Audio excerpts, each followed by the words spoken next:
Thanks for the introduction and welcome all.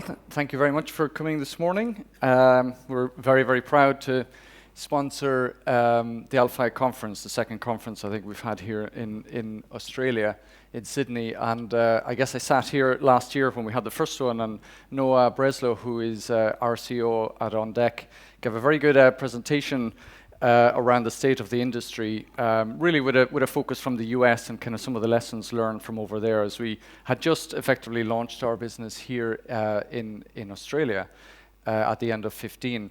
For those of you who don't know about OnDeck, very quickly, I think we are probably the largest small business online lender globally in terms of origination volume. We've lent over $6 billion of our own capital. We are primarily a direct lender. And we have serviced over 50,000 small businesses, mostly in the US, where the business started in 2007, and then Canada and Australia, which we launched at the beginning of 2016, Canada in 15. And so we do have a perspective internationally from a number of different countries in terms of doing this lending to small businesses. I happen to be based in the UK, which makes matters even more complicated from a logistics perspective. But I'm going to talk a little bit today about the evolution of the space, what we're seeing from that kind of international perspective to an extent, and just remind us a little bit about, why is this growth in online lending happening? And I'm going to argue there's a lot of reasons around yield, etc. On the supply side. It's really the demand side. Customers want and really enjoy looking at alternative sources of capital for their business when maybe the bank is not, always the right solution. So I'll give you a little clip about one of our customers to kind of help bring it to life. And then I suppose the last bit is just to try and bring some of the, best practices that we see from different countries, really to help start that conversation, the debate that David has mentioned around, is Australia actually doing everything it could be doing in order to help drive this sector? Because online lending is part of the broader fintech sector, and we know that that's a key element of the transformation of traditional financial services. And I know a lot of issues here in Australia, just like in other countries, around how that digital transformation should happen, but huge economic impact and benefits in consumer lending, in small businesses, in terms of that transformation that can happen. So I'll make a few pointers, a few areas that we've seen from other markets that we think are interesting. In terms of the growth of online lending, I think it's interesting because different regions are seeing slightly different things. So I've put China kind of over there to the left. Enormous numbers there that have come across over the last few years. Some of those numbers might be questionable in terms of kind of the veracity of that data, and we don't have kind of 2016 numbers there yet. Arguably, I think it probably won't be as large a growth there because the Chinese authorities are getting much more kind of tighter in terms of regulation, etc., of the space. The US is interesting as well. Enormous growth over the last few years. Funneled a lot through venture capital investment and new platforms that have launched. And actually 16 has been a challenging year. Again, these are not final numbers for 16. KPMG and University of Cambridge produced the kind of standard numbers for the sector. They'll be out in a few months, but I would argue it'll probably be stable, maybe 5-10% lower volume growth in 16. And we know a lot of the platforms have had challenges in terms of issues they've dealt with in their businesses as part of the maturation of the sector. So that's been interesting.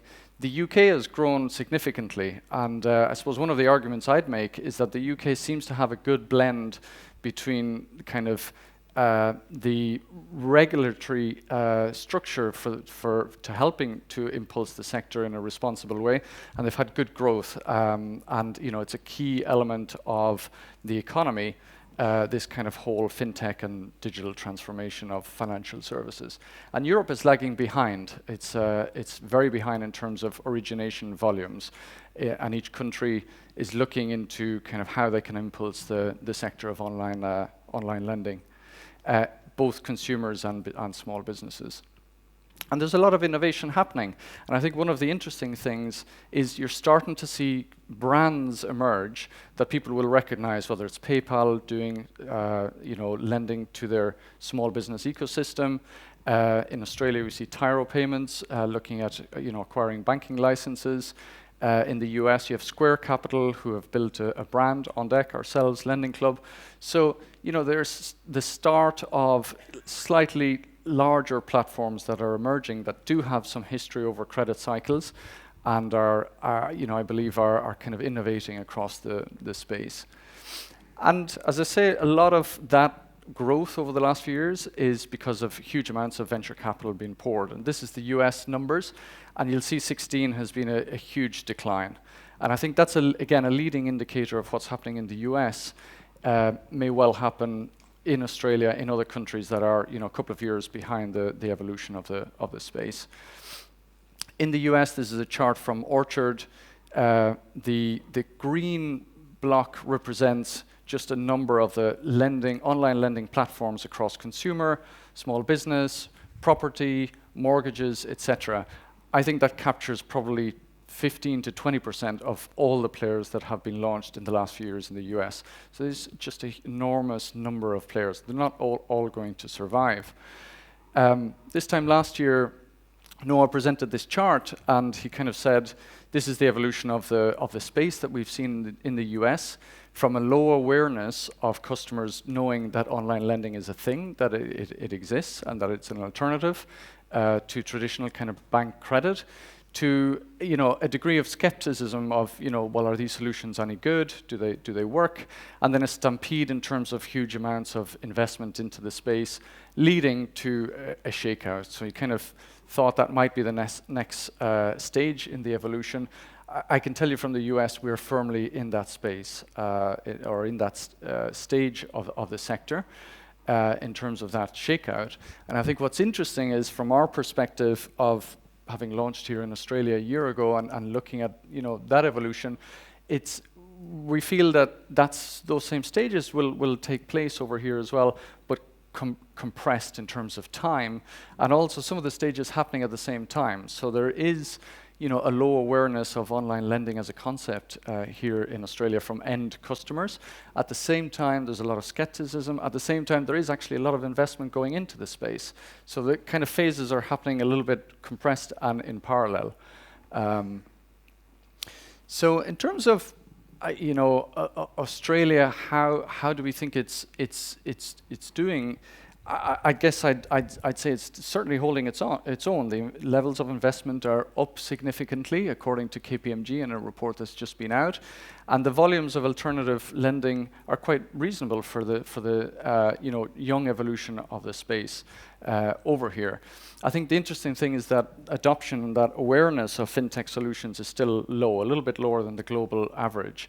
And we know Australia typically in other sectors of online e-commerce, etc., is one of the early adopters. So I suppose from our perspective, we're thinking through, how will that adoption curve increase in Australia? In terms of our business, we're very, very proud of what I guess the team here have achieved over the last 12 months. We've worked together with our partner MYOB, which is a strategic and equity holder in the business here in Australia, and that's kind of led to us, in fact, going to market to small businesses with a platform product where we leverage the brand of the MYOB, trusted brand here in Australia. And that's led to slightly higher awareness in terms of the OnDeck brand versus the average of fintech. So, a lot of work to do, but we're progressing well in terms of the business here in Australia. In terms of the growth of online lending, as I say, it is all about customers. End customers want these kind of solutions because of the ease and convenience, because of the hassle factor. And actually, online providers, although they have a lot of work to do to catch up to banks, do generate high levels of customer satisfaction and NPS scores, and can result or can drive high levels of trust in the solution that they're providing. I think the interesting thing that has, I wouldn't say held back the sector, but there has been a trade-off in terms of a pricing differential versus a solution that you can get maybe from a traditional financial services, a bank. I think that pricing differential is decreasing. It's certainly decreasing in the US, in consumer lending, certainly, in business lending as well. And I think when that crossover point happens, typically a small business owner has had a trade-off between the ease and convenience of an online solution and kind of the pricing differential and lower pricing that they may have been able to get from a bank.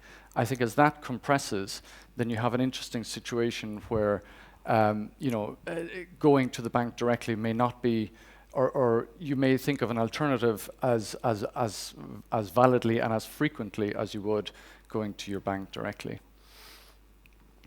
I'll give you 2 seconds on one of our customers just down the road, Tony, who runs Dolcissimo restaurant, and I think the team were there celebrating their 1-year anniversary of the business starting. And I'll in his words just explain a little bit about the reason. My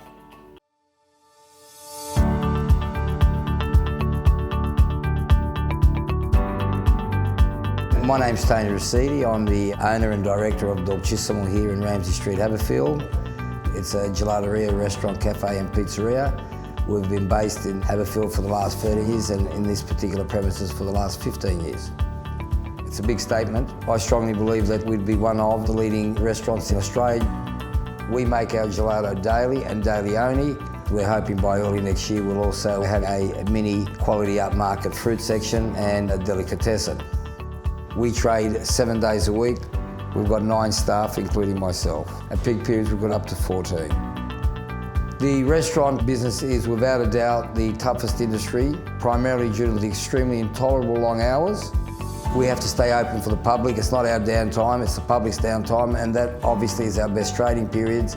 Cash flow can be a challenge at certain months and certain weeks of the year. Small business owners have to make quick decisions. We really haven't got time to be running around going for meetings with our accountants, preparing cash flow forecasts, preparing financials. Banks, I found, are very, very restrictive. I needed to quickly upgrade certain gelato equipment that I've got within the premises. Just 2 months ago, we purchased a juicer, which has generated huge sales for us. A bank business application could take many, many months. We probably would have missed the Christmas trading period, which is very, very important. I've found that OnDeck has been a great alternative. Having had 2 loans with OnDeck now, I found the interest rate to be very, very fair. The speed and ease of the funding was absolutely mind-boggling. They understand that by having a look at your bank statements, which reflect your cash flow, they quickly realise that the business owner is telling them the truth, where they're able to fund the repayments. OnDeck is a great company. They're easy to deal with. They're very understanding of how the small business owner operates and thinks and fully understands their needs and their wants, unlike a bank where they are far, far too restrictive and very, very hard to deal with. So with OnDeck's funding, we're able to generate increased sales. It's as simple as that.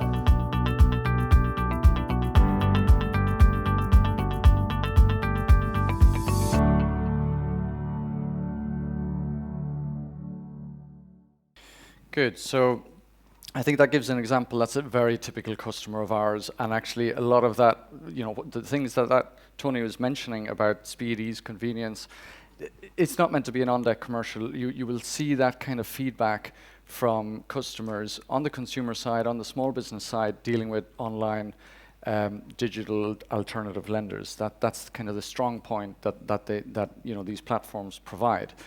And that results in very high NPS scores and results frequently in access to capital that maybe traditional financial service providers would not necessarily always provide for certain segments, for example. So in terms of having more of the Tonys and kind of getting more capital to these kind of small businesses and enabling online lending, and again, this, I would say, from a perspective not just of a platform, but of the ecosystem, because we firmly believe one of the things we're known for in the States is partnering with banks in terms of how can you bring that digital agenda to the process of an online loan. There's a number of building blocks that we think are really important. Obviously, the regulatory environment for fintech, etc.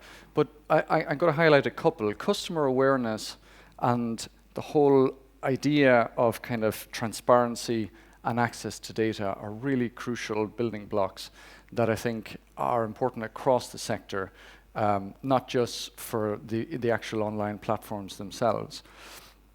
Customer awareness is something that we work a lot in terms of driving for our own brand, but in general, this is from a survey that we conducted across customers and non-customers in the US with an external market research firm, and the findings from it were that online business loans, customers are aware of them, have been increasingly, but still at much lower levels than traditional business finance options, such as a business credit card, a business line of credit from a traditional financial institution, credit unions, even equipment leasing providers. So the concept that you can go directly online, deal with a platform, is one that is still, even in the States, that is much more developed, still relatively speaking, an area that there's less awareness of versus traditional options.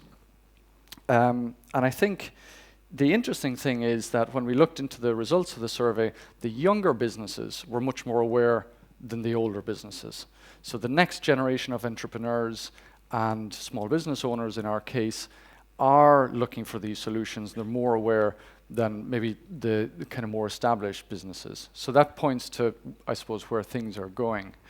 And the other area that, our survey looked at many things, but the whole concept of transparency in terms of pricing, in terms of rates, in terms of the contract terms, in terms of what is the deal, what am I getting, what am I signing up to, really crucial factor, as well as online reviews. So, what are other customers telling me? Those are the two key factors in terms of you deciding whether an online lender is worth of your trustworthiness, basically, and taking up an offer.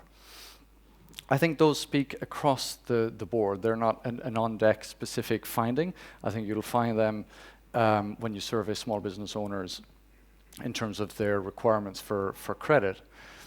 So, pulling that together and looking at some of the experiences we see in different countries, it's a number of areas that I suppose I would ask the question or throw up the challenge, are we doing enough in terms of the ecosystem in Australia?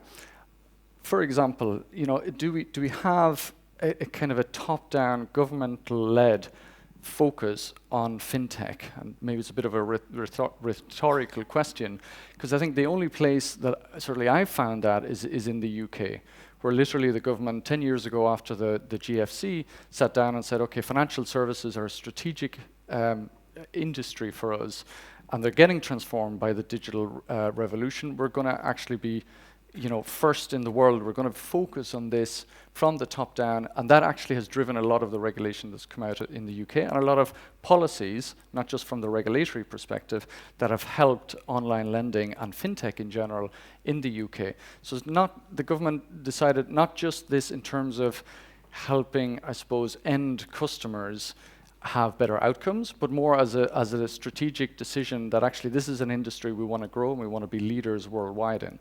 And I think 10 years later, that's starting to happen. Because in the UK, for example, you have mandated access to bank data via APIs. And in fact, to such an extent that the banks are helping to drive the standards. So the technical people in the banks are sitting down with different players in the ecosystem and defining the actual API standards for what information can a customer, can an online platform obtain in terms of the bank transaction data, obviously with the customer consent, to enable to make a lending decision on the fly in an automated basis. So that's happening. Another thing that's happening is the bank referral program, again in the UK, and I haven't seen this anywhere else either, where if you're a small business owner and you go to your bank and your bank says no, then the bank has to refer that credit request to a set of government-approved matching services online, who then put that request for credit up for providers to compete and fulfill that loan request. And again, the banks are free to do that, to do one-on-one kind of partnership deals with preferred providers, or to just enable, send that request for credit to one of these platforms that are mandated. So, that drives access to credit to small business owners that, are getting either turned down by the bank, or it's in the policy of the bank, maybe we don't serve this particular customer segment, or this age of business, or this region, or etc. Another couple of areas that I think are very interesting of what's happened there, arguably in Canada as well, is the funding ecosystem. So you have in the UK the British Business Bank, in Canada you have the BDC, the Business Development Corporations over there, who are mandated to provide wholesale funding to online platforms, and who understand that some of these platforms don't have the history and the trajectory in terms of data and credit that maybe traditional lenders do have. But they enable wholesale funding so that those platforms then, again, subject to a process of vetting and compliance and auditing, etc., can then on-lend. So it's like a guarantee scheme or just straight through wholesale financing. I haven't seen that in too many other countries outside of those two. And I think just the last thing is this kind of idea of avoiding prescriptive rules. Which is something I'd call out for here as the sector matures in Australia, to, I suppose, argue that we try to do that, because when you look at an area that's kind of fast evolving like fintech, it's very difficult to come up with rules that are quite cover this innovation correctly. And so I suppose I would argue, and we've done a lot of this in the US, in terms of enabling the sector to come up with a self-regulatory approach, because the best ideas can come from some of the platforms and the players in the space, to kind of proactively suggest standards and potentially legislation, etc. In terms of OnDeck, just to call out a couple of things that we've done, we formed an industry coalition with our 3 biggest competitors in small business lending in the US, the ILPA, Innovative Lending Platform Association. And the first thing we did is we came up with this concept of the Smart Box, which is a standards-driven pricing disclosure box, basically, that shows 4 data points for every small business owner that looks at an offer for credit. And those areas are to disclose the APR, the total cost of the loan, and the kind of monthly payment and monthly cost of that loan in cents and dollars. So it's a way for small business owners to compare and contrast maybe different offers they get, because every provider, in commercial lending, will provide different kind of metrics, etc. So that's an example of what we've done there. And I think then the last one I'd highlight is around activity we're working with the OCC, which is the bank regulator in the US, on a fintech charter, which we think is something very, very interesting. And again, something that the US are actually taking a lead on in terms of coming up with some kind of licensing charter for something that is not quite a bank, but is not a a completely unregulated entity, is a fintech kind of regulatory a charter. And there's discussions around what exactly that involves and what it means, etc. And then I guess lastly, and in collaboration with our friends at Alphi, one thing just to I suppose announce and encourage everybody attending here, we have this concept of a global online lending index, which is this idea of what if you could, for each country, essentially try to rank in a number of areas kind of how well, relatively speaking, that country is doing, so that we can compare and contrast and kind of, I suppose, follow the development of the sector in different countries. And so, the idea is to launch a survey so that in each country, various people are welcome to kind of respond to the survey. Again, we'd encourage platform providers, people in the industry, the regulatory, in the banks, etc., to fill out the survey and just provide a basic rating in terms of what they think for their country, the data environment is, the credit environment is, the level of engagement with the traditional financial service sector, and the level of customer engagement.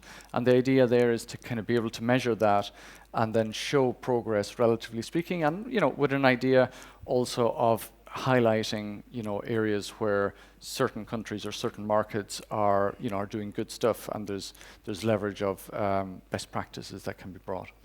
So that's a new initiative we have with Alpha, and I'm sure we'll be announcing more of that in due course. So that's it. Thanks very much for your time, and we'll be seeing you during the day. Thank you. Now, before, why don't you guys all there's loads of seats down here so you can all move around. Before you just leave the stage, Rob, somebody has started using our online website, which is great for Q&A. It really is very easy to ask questions. And for all our keynotes and our panels, we are going to encourage you to send in questions via the website. It really is very easy. Good question for you here. On the government-led approach, would you like to see national government threaten legislation if banks refuse to share their customer data? Do they have to carry a heavy stick as well as the carrot? That's a good question. So I don't know the answer to that. I'll tell you what has happened in the UK, and I think what has happened in the UK is you have a EU level regulatory approach, but the UK actually just got a bit more proactive and involved the industry from the start and involved the banks. And I think there was a realization at a certain point when the banks realized, well, actually, this data, we have business units that would need this data, and we can't get that information anyway.